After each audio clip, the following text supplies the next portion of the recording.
UP के मुजफ्फरनगर में ढाबे, रेस्टोरेंट, टी स्टॉल के बाहर मालिकों के नाम लिखने पर राजनीति शुरू हो गई है। जी हां, यूपी सरकार की तरफ से आदेश जारी किया गया कि मुजफ्फरनगर में जिस रास्ते से कांवड़िए जो है गुजरते हैं, उन रास्ते पे आने वाले ढाबे, रेस्टोरेंट, टी स्टॉल के बाहर मालिकों को अपना नाम लिखना जरूरी है। इसके साथ ही टी स्टॉल और रेस्टोरेंट पे काम करने वाले जो वर्कर है, उनका नाम लिखना भी जरूरी है। इस वक्त मैं मुजफ्फरनगर में मौजूद हूँ और ये तस्वीर आप देख सकते हैं।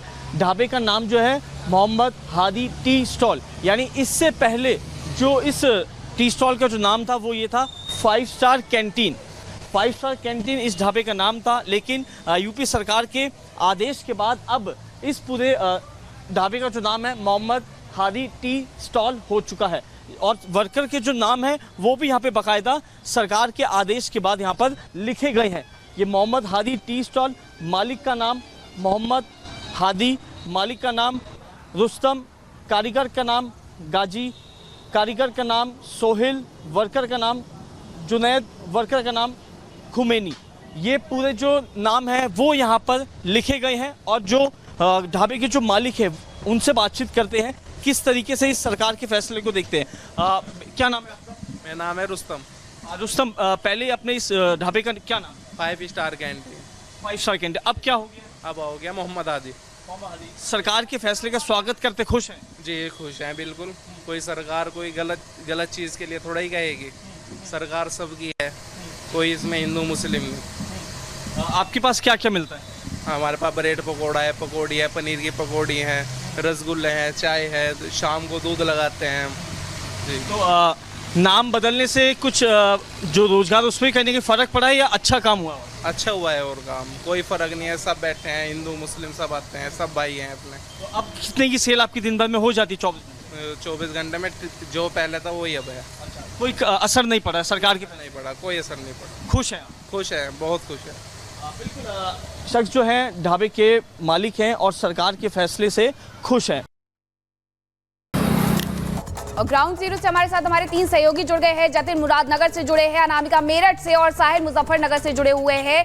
जतिन, वहां के लोग क्या कह रहे हैं? क्योंकि साफ ये देखने को मिल रहा है कि लोगों को कोई दिक्कत नहीं है, कोई परेशानी नहीं है, लेकिन विपक्ष 100% सियासत पर उतर आया है। लोगों को कोई दिक्कत नहीं है और उसकी एक तस्दीक इस बात से भी हो जाती है कि तमाम तैयारियां जो है वो नहर के आसपास शुरू हो रही है। गंग नहर जिसको बोलते हैं, छोटा हरिद्वार भी इसको बोला जाता है। 10 लाख लोग यहाँ पर पहुंचते हैं जल लेने के लिए और उसके बाद जो मंदिरों में वो जल को जो है वो शिवलिंग पर चढ़ाया जाता है और आप देखेंगे बाज बलियां यहाँ पर लगाई जा रही है। लेकिन एडमिनिस्ट्रेशन के जो निर्देश हैं, आपको एक बात समझनी होगी कि सिर्फ मुजफ्फरनगर छोड़कर बाकी जगहों पर योगी सरकार ने जो निर्देश दिए हैं कि तमाम जो ढाबे होंगे, जो भी कार्ट लगने वाले हैं, उन पर उनके प्रोप्राइटर का नाम होगा, ओनर का नाम होगा और जो लोग काम करते हैं उनका नाम होगा। ठीक इस नहर के बगल में आप ये गंग नहर ढाबा देख रहे हैं। आप मेरे विजय अगर आपको तस्वीर यहां पर दिखाएंगे तो ये गंग नहर ढाबा है, लेकिन आप इसके ठीक ऊपर देखेंगे, आप ऊपर देखेंगे उसमें लिखा है MS तौहीद आलम, यानी कि तौहीद आलम जो कि इस पूरे ढाबे को चलाते हैं, उनकी तरफ से ऊपर जो नाम है वो लिख दिया गया है। हालांकि ये नाम पहले से ही अंकित है, क्योंकि जब भी आप किसी टेंडर को लेते हैं तो आपको उसके बारे में पूरी जानकारी दी जाती है। आप ये रोड देखिए, ये रोड आगे मेरठ से जो भी कांवड़िए आते हैं वो इस रोड मुरादनगर से होते हुए आगे गाजियाबाद, बागपत और दिल्ली और तमाम जो दूसरे राज्य हैं वहां की तरफ जाते हैं। एडमिनिस्ट्रेशन ये जो जानकारी मिल रही है कि PWD के जो मुख्य सचिव है अब से कुछ देर बाद यहां पर पहुंचने वाले हैं और वो इस पूरे इलाके का जायजा लेंगे। किस रूट से कांवड़िए गुजरेंगे उसको मॉनिटर किया जाएगा। सुबह कुछ लोगों से हमने यहां पर बात की थी, उनका साफ तौर पर कहना था कि एडमिनिस्ट्रेशन ने जो फैसले लिए हैं वो कांवड़ियों के हित में है। वहां से हमें बता रहे हैं, आप लोगों से बातचीत कर रहे हैं। साहिल मुजफ्फरनगर में खुद मौजूद है, जरा मैं साहिल का भी रुख कर लेती हूँ। साहिल, आपकी रिपोर्ट हमने देखी, दुकानदार कह रहे हैं कि हमने नाम अपने बताए हैं, अपनी पहचान के साथ हमने दुकान पर अपनी नेम प्लेट लिख दी और इससे कोई प्रॉब्लम नहीं। ये कहूं कि विपक्ष को एक करारा जवाब मिला है जो इस मामले को धर्म से जोड़कर राजनीति कर रहे थे। हाँ जी बिल्कुल, यहाँ पे हमने तमाम जो दुकानदार, जो ढाबे वाले थे मुजफ्फरनगर में, उनसे बातचीत करी तो वो सभी जो लोग हैं सरकार के फैसले का स्वागत कर रहे हैं। लेकिन इसमें कुछ राजनीतिक पार्टियां हैं जो है वो कहने का इसमें धर्म को लेकर आ रही है और राजनीति करती नजर आ रही है। देखिए, इस वक्त मैं मुजफ्फरनगर बाईपास के एक ढाबे के बाहर मौजूद हूँ। दाएं और ये पहले नाम था तिरंगा टी स्टॉल और सरकार प्रशासन के फैसले के बाद अब यहाँ पे मालिक का नाम लिखा है अफवान भाई और उस मालिक की जो फोटो है वो भी यहाँ पे लगाई गई है। तो कहा ये जो ढाबे के जो मालिक है उन्होंने एक अलग तरह से प्रशासन का जो फैसला उसको माना। ये देखिए, ये लाइन से यहाँ पे नईम ये मालिक है, आसिफ ढाबे के ओनर है, अफवान ओनर है, नबील जो है वो यहाँ पे वर्कर है, आकिब वर्कर है। देखिए इनकी फोटो के साथ बकायदा यहाँ पे नाम लिखे गए, तो इन तस्वीर को देखकर अंदाजा ये लगाया जा सकता है कि यहाँ पे जो तमाम ढाबे संचालक जो है वो सरकार के फैसले से काफी ज्यादा खुश है। आपका नाम क्या है? मेरा नाम मोहम्मद आसिफ है। मोहम्मद आसिफ, पहले आपके ढाबे का नाम क्या था? तिरंगा टी स्टॉल, अब क्या हो गया? अब अफान टी स्टॉल। सरकार का जो फैसला है उससे संतुष्ट है, खुश है? हाँ, सहमत हैं। कोई ऐसा मसला नहीं है इसमें कि हिंदू मुस्लिम वाली कोई ऐसी बात नहीं है, हम सहमत हैं इस बात से। कांवड़िए भी यहाँ पे आके रुकते हैं? ये भी आते हैं, हिंदू भाई भी आते हैं, सब लोग आते हैं, सब खुश होके जाते हैं, कोई ऐसी दिक्कत नाम बदलने से रोजगार पे कोई फर्क पड़ा? नहीं, अभी फिलहाल तो कोई फर्क नहीं है जी। आगे जब कावड़ चलेगी तो पता चलेगा। देखिए ऐसे कई सारे यहाँ पे ढाबे रेस्टोरेंट बने हुए हैं और ढाबे मालिकों को यही कहना है कि कोई फर्क नहीं पड़ा नाम बदलने से, लेकिन जो कावड़िए यहाँ से गुजरेंगे उनके जहन में कोई कंफ्यूजन ना हो, इसको लेके जो है मुजफ्फरनगर बिल्कुल आस्था का सवाल है और कावड़ियों का भी यही कहना है। दूसरी ओर दुकानदार कह रहे हैं उनको कोई परेशानी नहीं है। अनामिका हमारे साथ हरिद्वार से लाइव जुड़ गई हैं। अनामिका, जिस इलाके में आप मौजूद हैं वहां से भी रूट जाएगा कावड़ यात्रा को लेकर, वहां के दुकानदारों की क्या राय है? क्या उन्हें कोई आपत्ति है? देखिए दुकानदारों की क्या राय है बताएंगे आपको, लेकिन उत्तर प्रदेश से लेकर उत्तराखंड तक जो पुलिस है वो ज्यादा अलर्ट मोड पर है। पहले जो तस्वीरें हैं पुलिस लाइन की वो दिखा दूं मैं आपको। यहाँ पे पूरे उत्तराखंड से पुलिस विभाग के जो तमाम आला अधिकारी हैं उनकी मौजूदगी देख पा रही है आप। पूरे उत्तराखंड से 5000 से ज्यादा जो पुलिस के अधिकारी हैं वो यहाँ पे दिखाई दे रहे होंगे आपको।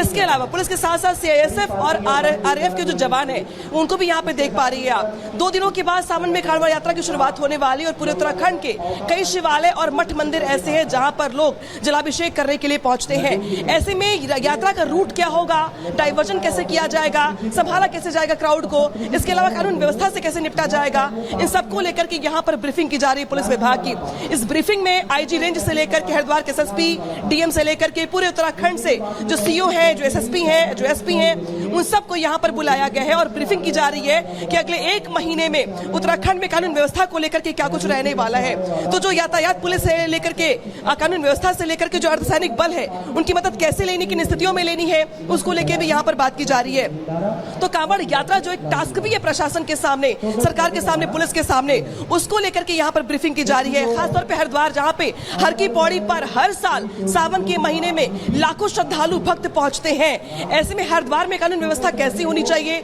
रूट डाइवर्जन कैसा हो, जो श्रद्धालु आ रहे हैं उनके साथ व्यवहार कैसा किया जाए, इसको लेकर के यहाँ पर ब्रीफिंग की जा रही है। कुछ देर के बाद यहाँ पर जो DM SP है बैठ जाएंगे, जो IG रेंज है, हरिद्वार IG रेंज, वो भी यहाँ पर मौजूद होंगे और यहाँ पर देखिए ब्रीफिंग चल भी रही है। बताने का दरअसल ये प्रयास कि यूपी से लेकर उत्तराखंड तक सावन का जो महीना है, जो पवित्र महीना है, इस महीने में कैसे श्रद्धालुओं को संभाला जाए, उनकी आस्था में कोई दिक्कत भी ना आए, परेशानी भी ना आए, साथ ही जो लोग इसे क्या लेकर बवाल करने का प्रयास करते हैं उनसे कैसे निपटा जाए, इसको भी लेकर के यहाँ पे दिशा निर्देश दिए जा रहे हैं। और 5000 से ज्यादा पुलिसकर्मी की मौजूदगी यहाँ पर देख पा रही होंगी आप, क्योंकि आज रात से ही जब कांवड़िए पहुंचते हैं हरिद्वार तो देखने को मिलता है कि किस तरीके से कुंभ का मेला लगा हुआ और उसे संभालने के लिए बेहद जरूरी है कि व्यवस्थाएं की जाए। बहुत शुक्रिया आप सभी का तमाम जानकारी के लिए। लेकिन उत्तर प्रदेश में ये नाम वाला जो धर्म युद्ध है अब उसमें बॉलीवुड सितारों की भी एंट्री हो गई है और सियासतदान तो अपनी सियासत चमकाने में लगे हुए हैं। मध्य प्रदेश में भी अब इसे लेकर के आवाज उठने लगी है, लेकिन दूसरी तरफ वो सच निकल करके सामने आया है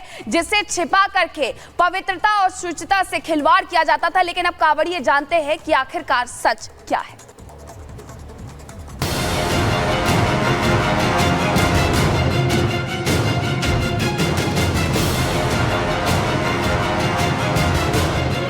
पहले संगम भोजनालय, अब सलीम भोजनालय, पहले वकील साहब की टी स्टॉल, अब वकील अहमद की टी स्टॉल। जो पहले था वो नाम अब बदल गया। फर्क सिर्फ इतना आया कि पहले किस धर्म के शख्स की दुकान थी ये पता नहीं होता था, लेकिन अब साफ पता चल रहा है कि दुकान किस धर्म के शख्स की है। मुजफ्फरनगर से शुरू हुआ ये आदेश पूरे यूपी में लागू हो गया। इस फैसले के बाद कई लोगों ने कांवड़ यात्रा के रूट में आने वाली अपनी दुकानों के न सिर्फ नाम चेंज कर दिए बल्कि अपनी पहचान की नेम प्लेट भी लगा दी। इस फैसले के बाद सबसे बड़ा फर्क ये पड़ा कि हिंदुओं के नाम पर दुकान चलाने का जो धंधा चलाया जा रहा था उस पर ताला लग गया है, जिसे लेकर केंद्रीय मंत्री गिरिराज सिंह ने ऐसे दुकानदारों को नसीहत दे डाली। अपने सोशल मीडिया X प्लेटफॉर्म पर उन्होंने लिखा कि अगर हिंदू नाम इतना प्रिय है तो हिंदू क्यों नहीं बन जाते। और ये तस्वीर आप देख सकते हैं, ढाबे का नाम जो है मोहम्मद हादी टी स्टॉल, यानी इससे पहले जो इस टी स्टॉल का जो नाम था वो ये था 5 स्टार कैंटीन। 5 स्टार कैंटीन इस ढाबे का नाम था, लेकिन यूपी सरकार के आदेश के बाद अब इस पूरे ढाबे का जो नाम है मोहम्मद हादी टी स्टॉल हो चुका है और वर्कर के जो नाम है वो भी यहाँ पे बाकायदा सरकार के आदेश के बाद यहाँ पर लिखे गए हैं। ये मोहम्मद हादी टी स्टॉल, मालिक का नाम मोहम्मद हादी, मालिक का नाम रुस्तम, कारीगर का नाम गाजी, कारीगर का नाम सोहेल, वर्कर का नाम जुनैद, वर्कर का नाम खुमैनी। ये पूरे जो नाम है वो यहाँ पर लिखे गए हैं। दुकानों पर नाम और पहचान वाले फैसले के बाद विरोध से उठी आग का धुआं सियासत तक ही सीमित नहीं रह गया। सियासतदानों के साथ अब इसकी आंच सुपरस्टार्स तक पहुंच गई है। फैसला हुआ तो यूपी के लिए था, लेकिन रिएक्शन माया नगरी से भी सामने आने लगे। नेम प्लेट पर हो रही सियासत के बीच Bollywood actor Sonu Sood social media platform x पर पोस्ट करते हैं, जिसमें वो लिखते हैं, हर दुकान पर केवल एक नेम प्लेट होनी चाहिए, वो है मानवता। इधर पोस्ट हुआ, उधर एक्ट्रेस और बीजेपी सांसद कंगना रनौत का जवाब सामने आ गया। अपने बेबाक अंदाज के लिए जानी जाने वाली कंगना ने सोनू सूद की बातों का समर्थन तो किया, लेकिन अपने अंदाज में। कंगना ने सोनू सूद के पोस्ट पर लिखा है, सहमत हूं, हलाल को मानवता से बदल देना चाहिए। इसी मानवता की आड़ में छिपकर कुछ लोग हिंदू वर्ग के लोगों की शुचिता से खिलवाड़ करते रहे, लेकिन शायद खुद को मुसलमान का रहनुमा बताने वाले ओवैसी को ये सब नहीं दिखा। उन्हें सिर्फ और सिर्फ मुसलमानों के प्रति नफरत दिखती है और इसलिए वो बार बार विरोध का झंडा बुलंद करने लगते हैं। दुकानों के नाम और पहचान वाले फैसले पर भी उन्होंने सवाल उठाते हुए लिखा कि ये भारतीय मुसलमानों के प्रति नफरत की हकीकत है। इस गहरी नफरत का श्रेय राजनीतिक दलों, हिंदुत्व के नेताओं को जाता है। 22 जुलाई से सावन मेले की शुरुआत होने वाली है, लेकिन सियासत चरम पर है। फैसले का विरोध कर विरोधी पार्टियां अपनी राजनीति चमकाने में जुटी हैं, तो इस फैसले को योगी के खिलाफ इस्तेमाल करने में लगे हैं, ताकि आगे होने वाले उपचुनाव में ज्यादा से ज्यादा वोट बैंक को अपनी तरफ मोड़ा जा सके। Bureau report, Republic Bharat.